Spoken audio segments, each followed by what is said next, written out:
everyone. I can see folks popping in.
Hello.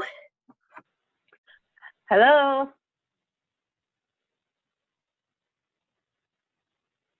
I'm Tanya. I'm joining from Victoria. Hi, Tanya. Thanks for joining us. We'll just ask that you can put yourself on mute and before we get started. Excellent. Thank you. Yeah.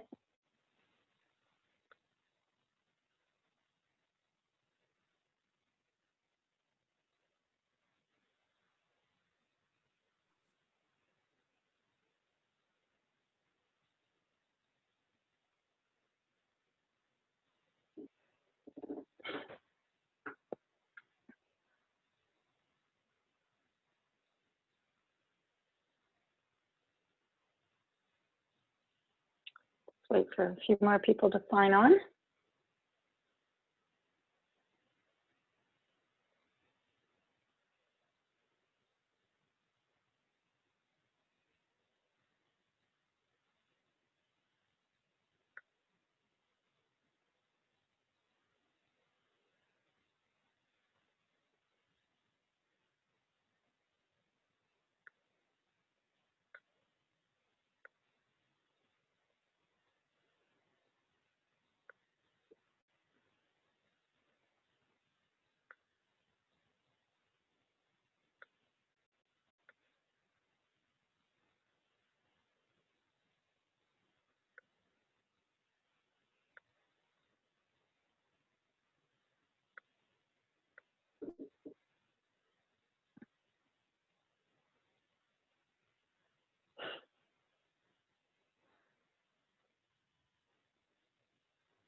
Okay, if everyone's ready, I will start the recording and kick things off, and as people join, I'll keep adding them. Everybody okay with that?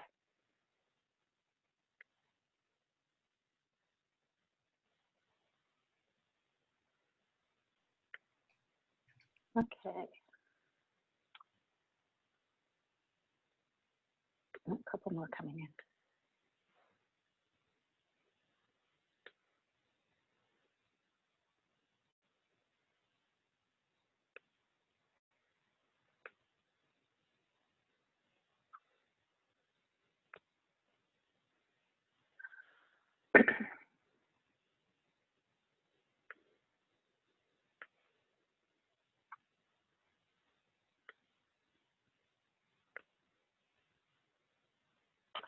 Okay, we'll get started and welcome everyone to today's webinar. My name is Cindy Lindsay, and I'm the Director of Learning and Network Engagement with Community Foundations of Canada. I'm so glad that you could all join us today. We've got a great number of people on our call today in this conversation about Beyond Diversity, Let's Talk Intersectionality. This is the first of a two-part series. We'll be following up with the second one next week on June 11th on feminist grant making, the power of purpose. And I will share more details on that at the end of today's session. So before we get started, just a couple of housekeeping items for you. We have everyone on mute so that you can hear us, but we can't hear you. It avoids any outside noises. We are recording this presentation, and it will be available in the CFC Resource Library in the next couple of days. For the best webinar experience, we ask that you close all other applications and make sure your volume's up good and loud. And I appreciate everybody taking a moment to introduce themselves in the chat box. It's wonderful to see where everybody is coming from across the country. So thank you for doing that. We're also going to be going into some breakout rooms partway through this webinar. We've got some really thoughtful questions for you to discuss. And our presenter will give some instructions around that, but just to give you a heads up that we will be doing that partway through. So, and then after that, we'll come back together and share some observations. So be patient with us on that. So we're bringing together here today an amazing lineup of presenters and thought leaders. And I would like to say welcome to all of you and thank you for taking the time to join us. I will have them each introduce themselves. And so I'll turn it over to you, Andrea, to start.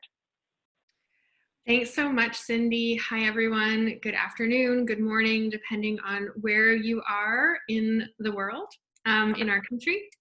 My name is Andrea Dix. I'm the president of Community Foundations of Canada. And I am just here for a brief one slide today and really excited to turn it over to Mai and Christelle and Laurel, who will be our key presenters and our key knowledge sharers of the day. So thank you for joining us, and I will let the panel introduce themselves.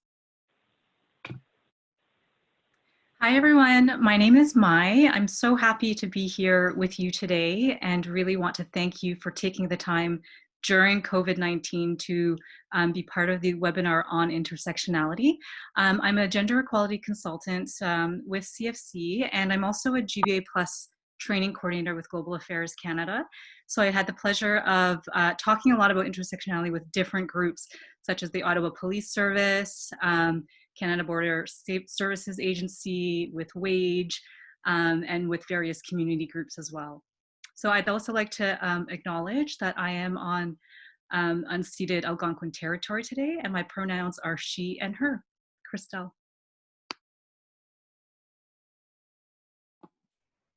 Thank you, Mai. I also want to echo the thanks for everyone for being here and taking the time to engage in this learning opportunity and hopefully great reflection and conversation.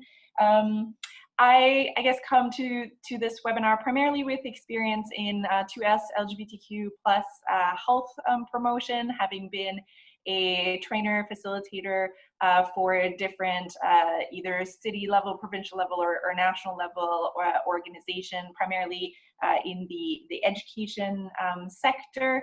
And so this is sort of the main experience. I've also been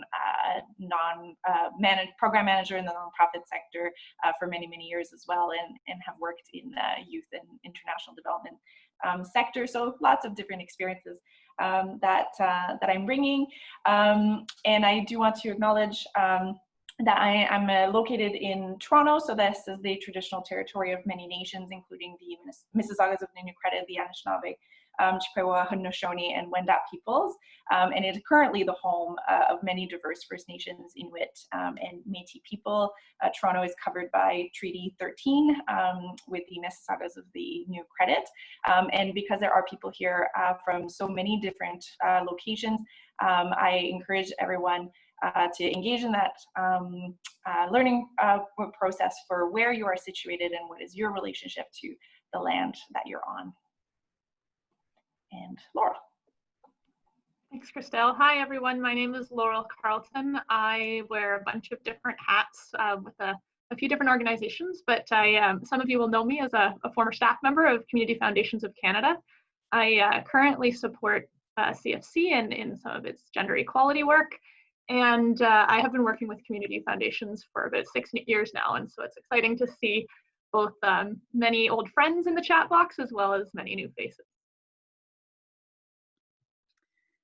This is a really interesting time to talk about intersectionality, and some of you may have seen this photo on social media. And it says, "We're all in the same storm, but in different boats." COVID-19 is a really great time to talk about intersectionality. And for those of you who are really deeply embedded in it, this isn't new. And for those of you who are new to it, you may be surprised that you actually know a lot more about intersectionality than what you thought. Because previously, intersectionality was one of those far off academic terms. It was really hard to kind of grasp onto what it meant. But we're really seeing this now in COVID-19. We are all in the same storm, but different boats. And what does that mean? That means that from a gendered lens, for example, the Globe and Mail actually was writing that there was about 53% of deaths that are happening from COVID-19 are women. This isn't that surprising, considering 75% of the deaths are coming from long-term care homes. And of course, women in Canada outlive men by about 4 years. What intersectionality really asks, though, is what gender response is actually needed. Another example of intersectionality within COVID-19 is in Toronto. So you see a lot of the concentration of those infected with COVID-19 come from low income and multi-unit residence areas. Intersectionality really asks the question, how does income disparity play a role in infection rates? Or how does it actually affect people's access to health resources? The New York Times says that about 1 in 3 women are frontliners. So we're not just focusing on the identity factors with intersectionality, but intersectionality also asks, what are the different economic impacts for men and women? What disparities are really being highlighted during this time, whether it's because of a lack of housing or childcare or mental health? So we're really excited to get into the content with you, and I'm going to let Christelle talk about the learning objectives that we have for you today and our roadmap and working well together. All right. So 2 primary learning objectives today. So understand some of the fundamental concepts of intersectionality and related concepts, and assessing how systemic power intersects with identity factors and how that relates to Community Foundations' everyday work. Next slide to the roadmap. So we'll be sort of walking through different steps, activities, opportunity for reflection throughout the webinar, starting with what are some of the, what are intersectional factors, what is intersectionality, how does that connect to Community Foundations, and a little bit about the GBA Plus tool as well, and opportunities for questions and reflection, as I've mentioned. And next one about working together. So in terms of, we are quite a large group of people. That's very exciting. And so that means that we will have, I think, primarily chat participation, but also an opportunity to sort of raise hand. I think you can also use that function in Zoom to be able to express that you'd like to make a comment, particularly after we've done an activity or an opportunity for reflection. So we want to offer a few guidelines for working well together in participation in the webinar. So first, in terms of participate, we know that that looks different for different people, particularly right now with folks being at home. Some of you may be able to have the video on or other video off. There may be lots of activity going on in your space, different sort of family and care responsibilities, and other accessibility needs that you might have. So please participate in a way that is sort of most comfortable or feasible for you. But at the same time, we also invite people to stretch into, sort of sharing or asking questions, even though it may sometimes feel a little bit intimidating. We do ask for sort of respect for different opinions, that it's okay to disagree, but not necessarily be disagreeable around it, and that it's possible to be tough on issues or hold different opinions, but also be soft on people, particularly in a learning environment where people are coming from different places, different lived experiences, different levels of understanding. Questions are definitely welcome, and because of the number of people too, we do ask that people, if you are speaking up, speak relatively briefly, being open and honest and sort of speaking from your own experience and your own understanding for where you're at. In a very short webinar, we will definitely not solve the world's issues in one quick session, but we hope that through sharing your different experiences, it will be an opportunity to learn from others' different successes and failures. And we also hope that you connect and that you have a bit of fun. So that's what we're aiming for.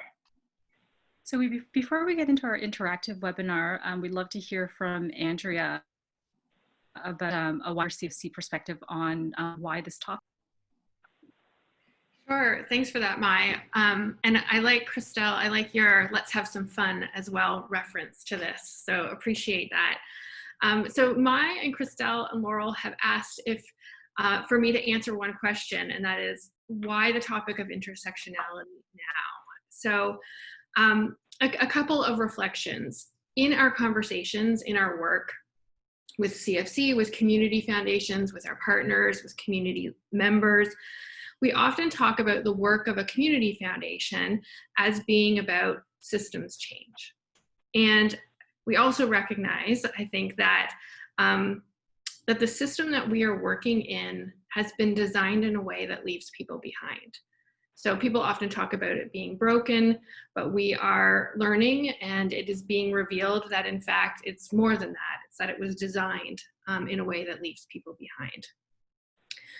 And in part, I want to just pause and acknowledge the turmoil and the trauma in the world right now, and the way in which systems that have been created in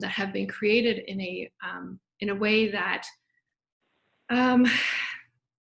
really truly leaves people behind. The systemic racism that is in our institutions, that is in all elements of life.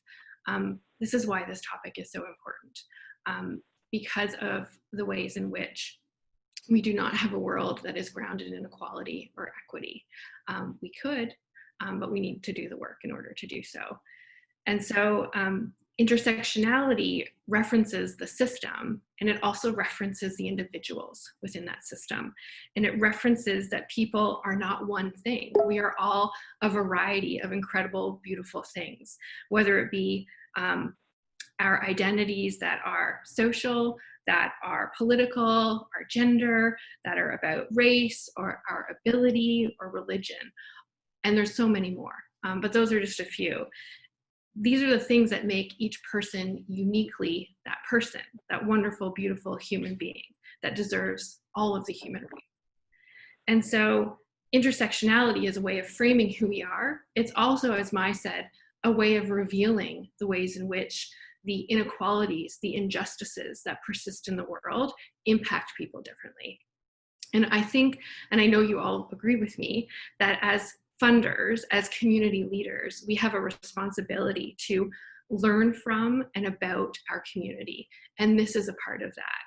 I think this will make us stronger. I know many of you take an approach of intersectionality in the work that you do already, and it is making your impact in your community, your way of interacting in this system that is broken, that much stronger. So today, I think, is another wonderful opportunity to listen and to learn, and to put some more tools in our backpacks as we navigate the work that we're trying to do. So much gratitude to Mai and to Christelle and Laurel for taking us on this journey. Thanks so much, Andrea. So this webinar is a little bit different than maybe something you've experienced before, because it is going to be interactive. We're going to get into an activity to explore the first part of the foundational concept of intersectionality, which is really starting to explore our own identity factors. I am curious to know from the 70 people who are right now on the chat, what is it that you want to know about intersectionality? Some of you may be, like we said before, very much embedded in it. Some of you, it might be new. So just want to get a sense. So right into the chat, what's one of the things you want to know about intersectionality? And we're going to launch the first activity as you kind of think about what it is you want to get out of this webinar. So I'm going to ask Cindy to launch the poll. I'm going to explain to you first what we're going to do. So there's going to be 5 quick questions that you're going to see on your screen. And just want you to read it and then answer it. And after you've answered all 5 questions, Christelle and I are going to take you through a bit of a reflection about why we put these questions up, where did some of those answers come from, and what does this mean in terms of intersectionality?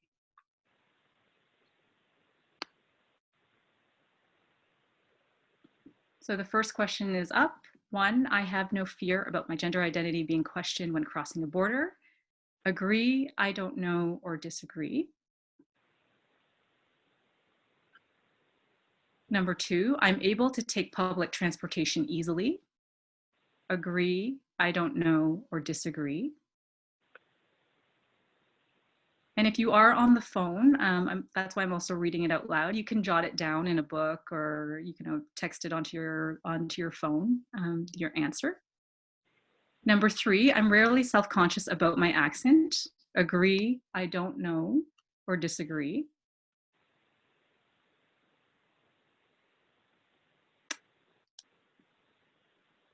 Number 4, I'm well represented in the media, TV, and movies.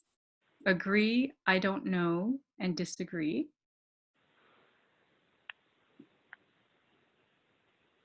And then number 5, I'm able to walk with confidence at night by myself. Agree, I don't know, or disagree.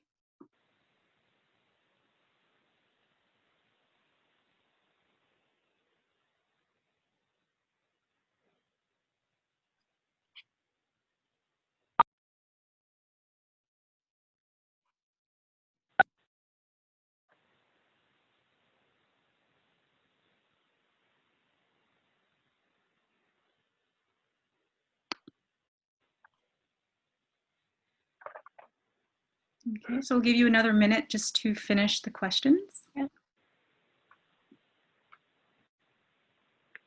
You'll share the results with you now, Mai, and Perfect. So number 1, I have no fear about my gender identity being questioned when crossing a border. So 89% of our respondents said agree. 3% said I don't know, and 8% said disagree. Just very quickly, you can either share it in the chat or raise your hand, and then we can unmute you. Anyone for those of you who put agree, just curious as to why agree? Why did you put agree?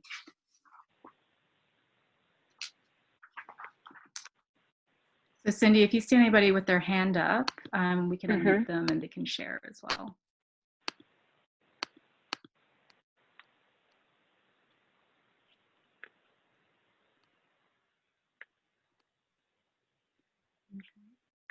Just reading the messages here. We've got, yeah, Madeline. I'll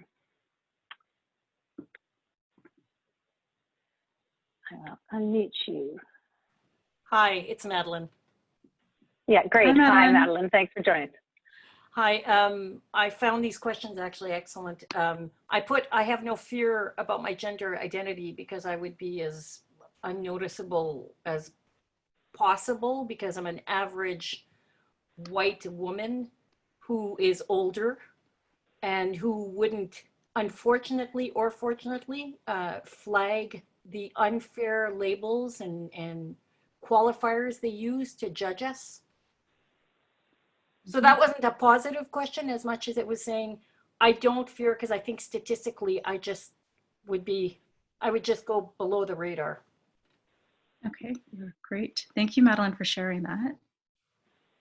And then I see more in the chat here from Dana. People see me and see a cis woman. From Elaine, gender is not an issue for me. From Dawn, standard cisgender white male. From Caitlin, I'm very clearly a female presenting cisgendered woman. Great. And Christelle, feel free to add anything in as we're kind of going through this as well. If you do have any questions about the definitions, feel free to ask that in the chat as well, because we're really happy to also chat about that. Okay, number 2, I'm able to take public transportation easily. So 94% of you said agree, 2, I don't know, and then 5% disagree. Is there anyone from the disagree that would like to share about why you may have put disagree for I'm able to take public transportation easily? And you can share that in the chat, or you can raise your hand and then Cindy can unmute you as well.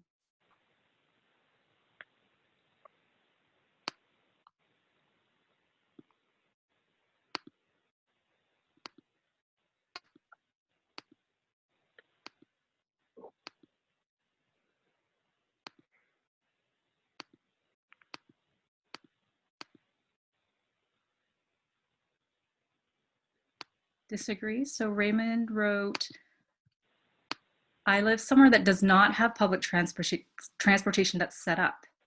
So that's a really great one, Raymond, because the first thing that came to my mind when about disagree was gender. So I was thinking maybe sometimes as a woman, I might not feel safe taking public transportation at night, but you're bringing in a really great thing to think about, an intersectional identity factor around whether rural or urban, for example, can play a role as well in access to public transportation. So I don't know if that's what you meant, but that could be a great example of an intersectional identity factor. Caitlin wrote, our public transportation is not great at all. It only comes every 30 minutes and it takes about an hour to cross the city. In a car, it takes about 10 minutes and I immediately thought of race. I'm white and no one is concerned when I take public transit. Yes, thank you, Caitlin. That's a really great thing that we're already starting to think about what kind of privileges we might carry for someone who, for yourself, if you're saying I'm white and no one's concerned when I take public transit, is that different if someone is Indigenous and Black? Okay. Disagree. So Wendy said disagree. I do not feel safe on public transit. And Wendy, feel free to elaborate on that if you'd like.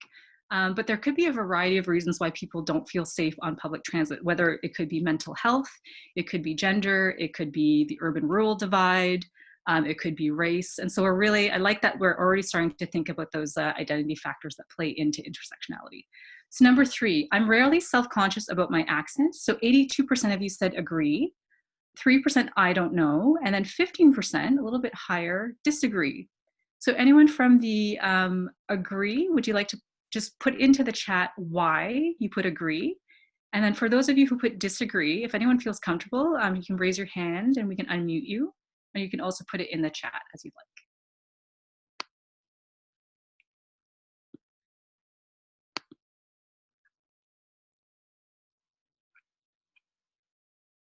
So Angie wrote, agree because I was born in Western Canada and am considered not to have an accent. Okay.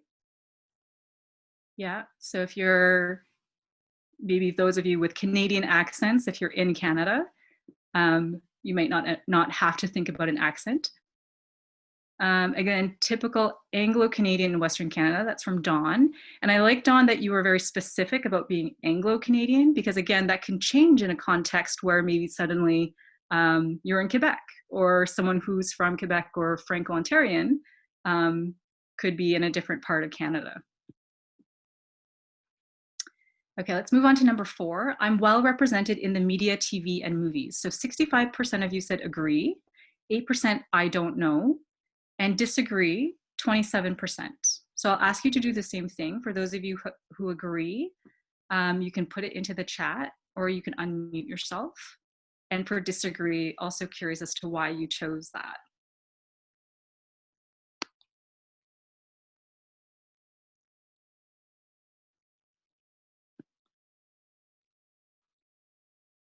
So Shannon, just going back to the other question here, agree in my first language, English, I'm bilingual, but I do have some self-consciousness in using French. Okay. So the interesting thing about intersectionality as well is that power is shifting, right? You can have power in one context of your life, and in another context, you can feel less of that power. And that always shifts and moves depending on the context that we're in.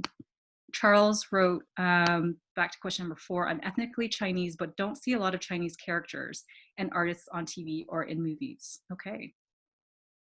Yeah. Mike says the LGBT community is becoming better represented, more than just the stereotype for comedy, improvement from 5 to 10 years ago. Dana wrote, I'm mixed. My white identity is well represented in the media, but my queer identity is not well represented in the media. So Dana, you're talking about, again, there's intersectional factors there. So there's parts of that identity that you see on TV, but other parts that are not yet. And then going back to Mike's comment is that, again, that changes over time. So 10 years ago, or maybe 20 years ago, Ellen wasn't, prominent on TV. And now people like Ellen, it's more accepted and widely embraced as well.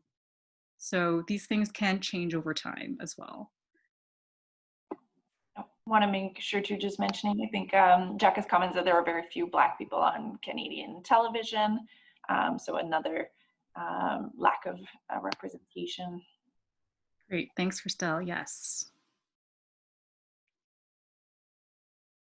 Okay, and I'll go to our final question. I'm able to walk with confidence at night by myself. So 29% said agree, 11% I don't know, and interestingly, 60% of you said disagree. Just curious, maybe put that back in the chat box and feel free to raise your hand if you'd like to participate in the chat. So it's an interesting thing to think about statistics and why. This is another intersectionality exercise that we're doing. When we look at statistics, we always ask why. The big thing about intersectionality is it's not just about diversity. Diversity is we all in this room are diverse. We all represent different communities, different backgrounds, different genders, different races, different sexual orientations, different religions. Diversity is when everyone's invited to the party. And it looks like from this party, we're pretty well represented. Inclusion is when everyone is asked to dance. So everyone has the ability or the chance to dance at some point. Intersectionality asks why. Why was that person asked to dance and maybe not this person? In this case, when we look at the statistics and we look at 60% have answered disagree, my first question, and I always go back because I have that gendered lens, so I may not be right, but I ask, I wonder if we're predominantly women in this room. So I'm just kind of curious as to why many of you put disagree, and I'm also curious about the agree as well. So Courtney said, as a young woman, I feel uncomfortable walking home at night as I have been followed home and catcalled on numerous occasions. Mm-hmm. And from Julie, I think of my safety all the time as a woman who has been followed and had to escape, and I recognize that I can't let my sense of danger be shaped unfairly by racism and prejudice. Okay, so there may be some other factors playing into the safety that you feel. From Mike, as a gay man, I feel vulnerable at night and alone, particularly around men. Mm-hmm. And I like that we're bringing in different genders here when it comes to safety, right? So this is a really important thing around intersectionality. We're not just thinking about men and women, but what are different factors that overlap and touch and intersect each other that really play into these questions. So we're going to go to the next slide. Thanks so much, everyone, for participating in that activity. And this is the intersectionality flower. Christelle, feel free to jump in if you'd like with this one. This is just a nice way to look at the identity factors that we were just talking about. So in the middle, you've got intersectionality. And then all around is what makes up you, right? So maybe you're Francophone, you're a woman, you live in an urban area, you make an income, a middle income. All of those things are part of your intersectional identity factors. Those are diversity factors, right? You could be a man who's in his 60s, who is Catholic, who might be living with a disability, maybe has some sort of like maybe could be hearing impaired, for example. All of those things would be part of your intersectional identity factors. So next slide. So the reflection question is, and you can type this on your own, you can write this down by yourself, or you can type it into the chat. We're happy to hear from you. What are your intersectional identity factors? I think we've already started to think about this. And how does this influence how you walk through the world? How does this influence how you access jobs? How does it influence how you access healthcare, education, different opportunities? So we'll give you maybe 30 seconds just to quickly reflect. And you can always take this offline later just to kind of continue the reflection, because we're very much aware that we're very pressed for time on this.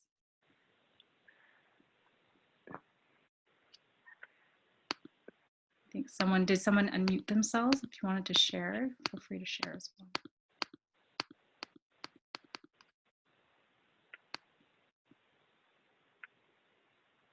And if you've had any questions as they're coming up too, maybe you're thinking, I don't get it.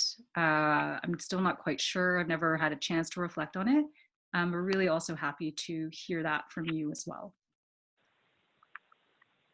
So Madeline wrote, the current environment has made us all question safety. Yes, so in a way that it never has before, right, Madeline? Suddenly, we all have to think about it.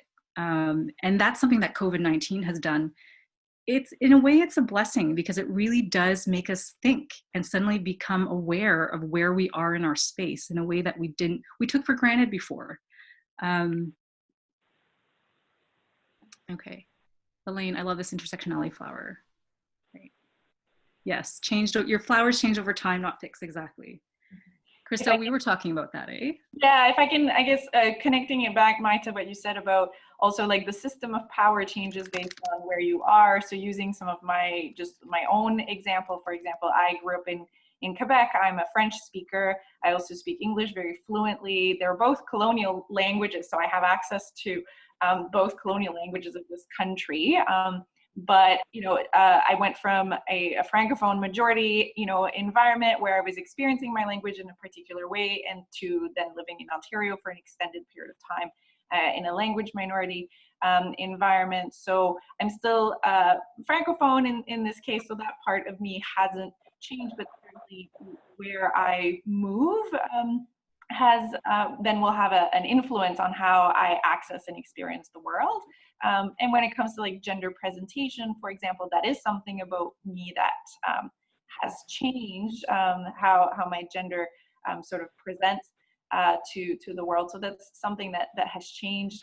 But both as a feminized person, I can experience different kinds of risk, but then as someone who's more masculine presenting, then I also get sort of some privilege that comes with that, but then also some different marginalization or exposure to risk that comes from, you know, not conforming to certain gender norms. And that has certainly changed over the course of my life. So just echoing Elaine there with the way that things can change, both based on what's happening to yourself, but also the context that you're in and the different systems of power that you're interacting with. Great. Thanks, Christelle. And can we go back to the flower slide, Cindy? Before that's just so Marilyn wanted to ask if we can get some more reflection with that.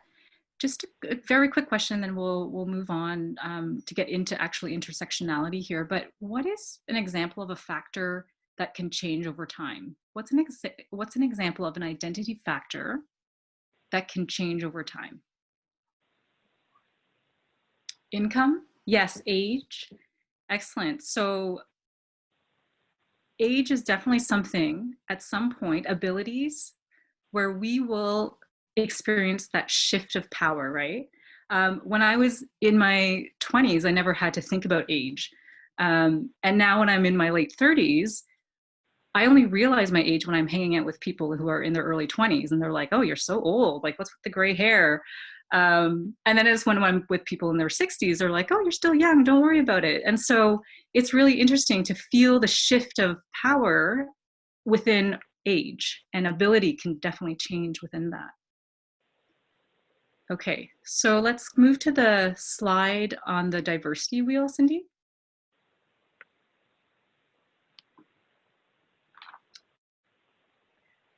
So here's where we get into beyond diversity. We talked about identity factors, and now I want you to really look at this circle. You've got your individual experience in the middle. You've got the factors, the social factors in that second circle. And intersectionality, remember that question, it always asks why. Why are people sitting at the table? Who is sitting at the table? Why are people sitting at that table? Why are those people sitting at that table? And so, as Christelle had mentioned around the system of power, how are we connected within the larger circle of our organizations, within the larger circle of our communities? And then how do all those isms around play into our experience? Now, Christelle, maybe you and I can give an example. I was thinking of an example of where I was physically not very fit as a kid. In grade 5, I was always picked last in gym. You know, through all the long distance runs, I was always like second last to last. And through my life, I kind of thought like, maybe I actually have experienced ableism in a way. What I realized through my reflection was that even though I was physically unfit, I was still able-bodied enough. I am still very able-bodied that I can access buses very easily, subways very easily when I'm in Toronto, for example. I never have to think twice about going onto a sidewalk. I never have to think twice about going to a building and accessing different ramps. So I realized even though I had experienced disempowerment a bit with my physical ability, it still was a privilege for me because I am an able-bodied person. And so it's interesting to think about my identity factor as an able-bodied person versus my very individual experience of being unfit. And I'm trying to think of another example here. I have experienced racism. So when I think about one of my identity factors where I've experienced power, I think race is one of them. But I've also experienced marginalization with that as well, where people will have different stereotypes about me. And sometimes they're good and bad. You know, sometimes someone will have a stereotype of, oh, hey, you must be really good at math, or you must play the piano. I do play the piano and I'm really bad at math. So those two stereotypes don't hold true. But I've also experienced things like during COVID-19 where people will assume that I'm Chinese and I'm Vietnamese Canadian and say, you have said some pretty disturbing things around, you know, go back to your country. And so I think about that piece and I think about, yes, I've experienced power, but I've also experienced marginalization. In the context of something larger within my community, and I'm experiencing that within a system of power, and that kind of is covered even further by the racism and patriarchy that we really have embedded within our communities and our society. I can so for an example for myself, I think in these kinds of exercises and reflections, at least for myself, sometimes it can be easier to think about the places where I've experienced marginalization as a feminized person, and you know, as a queer person, non-binary person. Those, you know, life experiences can sort of come to the surface, but where intersectionality comes in, I don't know why I want to keep saying international today instead of intersectional, but here we are. So when I think of it with the lens of intersectionality, then I can't separate sort of those parts of myself from the other areas where I have a tremendous privilege and I benefit from systems of power that were have been originally set up by people sort of like me or who look like me. So when I think particularly around my whiteness and class privilege, so even though, for example, I'm a queer and feminized person, but I can't separate it from me also being a white person and not experiencing any marginalization on the basis of my race, for example. And so that then becomes very different from the experience of another queer person who is at a different intersection, and then will experience in sort of different systems of power and oppression, sort of working against. So that's what intersectionality did for me as a lens, or as a framework, is to realize how those things are always in interaction, and they're always working together, and I'm not having just one experience, or there's not a single issue or a single ism that's sort of affecting me. It's actually I'm living with all of those things happening at once. And I have privilege that comes to me that is unearned, and benefits that come from white supremacy, even though I also have other experiences of marginalization. Okay, so next slide, Cindy. And so here's a great definition of intersectionality. Intersectionality was coined by a Black feminist named Kimberly Crenshaw in the States. And in this quote, it's intersectionality is just a metaphor for understanding the ways that multiple forms of inequality or disadvantage sometimes compound themselves, and they create obstacles that are not often understood by the conventional ways of thinking. So intersectionality, just in a summation, it's the glasses that we wear, and how do we look at things and ask questions of why? Why, for me, as an able-bodied Vietnamese Canadian cisgendered woman, do I experience things the way that I do? How do I interact then with my access to jobs, to opportunities, to education?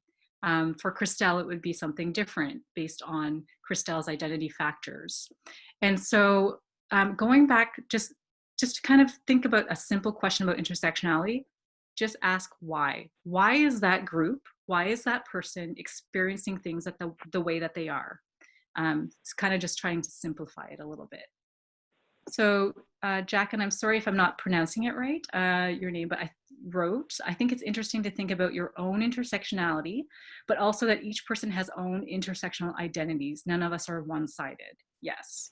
And this is a really key thing to think about, is that everyone is multifaceted. Even if you are a white cisgendered man, you are multifaceted. This is something I say a lot when I'm doing the trainings with the Ottawa Police. They're like, well, this has nothing to do with me. This was, coined by a Black feminist. And I'm like, yes, it has everything to do with you, because we're all part of our communities. We're all part of why our communities are the way that they are, right? We see the Black, anti-racism protests going around in support of Black solidarity out in the States and here in Canada as well. And if you're a white cisgendered man, then you have a big role to play within intersectionality and asking the why things are the way that they are. I definitely encourage everyone to engage with Kimberly Crenshaw's original, if you have an opportunity, which also brings questions of access. Some of her original sort of writing around this original publication in 1989 was very specifically around how anti-discrimination law was applied to either say, well, we can only look at this through the lens of racism, or we can only look at this through the lens of sexism. And her argument was essentially, well, when we look at Black women specifically, you cannot separate just the experience of racism or the experience of sexism.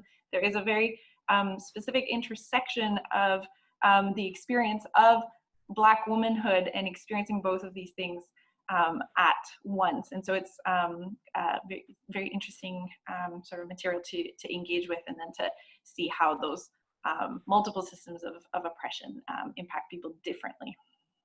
So next slide, Cindy. And I like what Elaine wrote here. This discussion around intersectionality is interesting. It could be valuable to go back to the work around belonging. And I think that's exactly what the question of intersectionality, why, it doesn't give you a solution. So let's just remember, intersectionality doesn't give you a solution to the world's problems. It will give you an insight into the world's problems. It will give you the why. Kimberly Crenshaw said that back in 2016, when Trump was voted in, if there had been an intersectional lens applied to the election period, we probably wouldn't have been in hot water as we are now. We might have been able to predict some of the populist movements that would have risen out of the elections. You know, it's not to leave out white men from the analysis. We need to include white men in that analysis. We need to include white women and Black women and LGBTQ2+ folks. So all that needs to be taken into consideration to have a bigger and wider understanding of work. And now let's go back into how this connects to your work as a community foundation. So we'll get you to start reflecting right now. We've got about 2 or 3 minutes left, actually, Christelle, because then we want to get into some of the more kind of specific pieces with Laurel. So which groups in the community are historically disenfranchised? So which groups in your community, so going back to where you are, which groups in your community are historically disenfranchised? Why might that be? And remember, when we look back at that flower, we can think about rural groups. We can think about youth groups. You can think about young female groups. You can think about seniors, for example. So we're starting to really think who in your community might experience more marginalization. And then as a community foundation, what do you need to do so that these resources flow to these groups? And that can include outreach, selection, retention. So you can either unmute yourself or you can put this in the chat. We'll also share the slides afterwards, right, Cindy? So that people can take some of these questions and continue to reflect on them after. Yes, absolutely. We'll share the slide deck.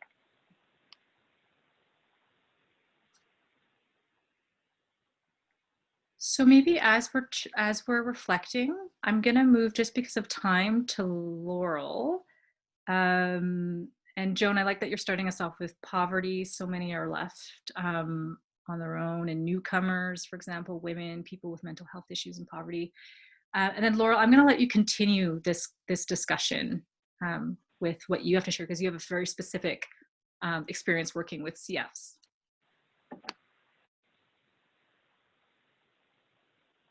Mute button. Thanks, Mai. Hi, everyone. Yeah, I'm really enjoying the conversation that's playing out here in the chat box and the discussion here. And I've been asked to speak a little bit about intersectionality and how that appears in the day-to-day work of a community foundation and the community foundation movement. And so, Cindy, could you switch the slide? Is that possible? All right, so here we have a list of some of the things that many folks here on the webinar who work at community foundations might be dealing with every day. This is not an exhaustive list, and it's very possible that you frame some of these different pieces differently in your organization, but we've got questions around governance, around grant making, monitoring, convenings or gatherings that you might be hosting, community knowledge, questions around outreach and engagement, or communications and marketing, and then a suite of questions around relationship building and partnerships. And so I think, you know, we could probably spend an entire webinar just teasing out each of these things and how intersectionality shows up. But I'd like to start by just inviting us to think through the lenses of raising that question, why, that Mai's been posing, and looking for clues in each of these about how intersectionality shows up, perhaps by asking what kind of silos might we be creating in our work, or what kind of separations might inadvertently exist, creating gaps rather than creating accessibility and inclusion and recognition of the possibility of multiple identity factors we all have. How can priorities and criteria shape and show up in the outcomes of each of these activities? How can power show up? And so I'm going to just give a couple examples, recognizing that we're approaching the top of the hour and that these really are meaty conversations. So Cindy, could you just flip to the next one? Mm-hmm. So one of the core pieces that I think really get questions that get asked around day-to-day activities, intersectionality, is is around grant making. And there are some real questions here that we can all pose about how can grant making be structured in a way that creates space for intersectionality, that recognizes and reinforces the importance of this lens. And conversely, there's some questions around, are there existing practices that we're currently engaged in that could perhaps be pivoted to be made more accessible and more recognizing of intersectionality? So as a really specific example, if your organization is engaged in strategic grant making, and perhaps you identify some specific areas that are priorities for grant making, how can those be structured in a way that is accessible, that creates space? How can they be structured so that when priorities are set, one identity group isn't actually excluded from a broader group? So for example, if your community foundation was going to set a priority around gender equality for grant making, how might we create space so that individuals that are also part of groups with different physical abilities can see themselves in that? How might we create space such that, let's say, women and non-binary individuals that live in rural areas might see themselves in that, or who are seniors? How can we create an approach to grant making that is inclusive and recognizing of these identity factors? There's also clues in the way that processes are conducted. Are there any questions that we need to be asking about the way that grant making applications are submitted that might favor one identity group over another, who might perhaps have challenges accessing the internet, with using the English language to submit applications, even with the tradition of submitting applications in writing rather than in an oral form? What are the ways that we can accommodate and create accessible experiences through processes? And how can, through grant making, priorities, criteria, power, and decision making also be structured in a way that creates space for intersectionality? There's lots to unpack here, and I really do see lots of comments coming in here as well. Dawn has raised the great point that historical funds at some community foundations are biased to perhaps non-inclusive worldviews. And there's a tension there with honoring those commitments and creating space for intersectionality. And that is a real challenge. And it'd be interesting for folks who are available to join us for the webinar on, I believe it's June 11th, that touches on feminist grant making. I'd love to unpack that a little bit more. Cindy, could you switch to the next one? Those were some comments on grant making, and I'd just love to offer some comments on another example, because each of these could be unpacked from an intersectional lens. So with regards to community knowledge or vital signs, again, what kind of silos are being created, or what kind of ways are we parsing out identity factors in a way that tells a very specific kind of story, but is potentially leaving out many voices or many important pieces of information and community knowledge? So as an example, sometimes the data that we collect is really specific on demographics and breaks down information broadly about gender, sexual orientation, perhaps age, perhaps ethnic background.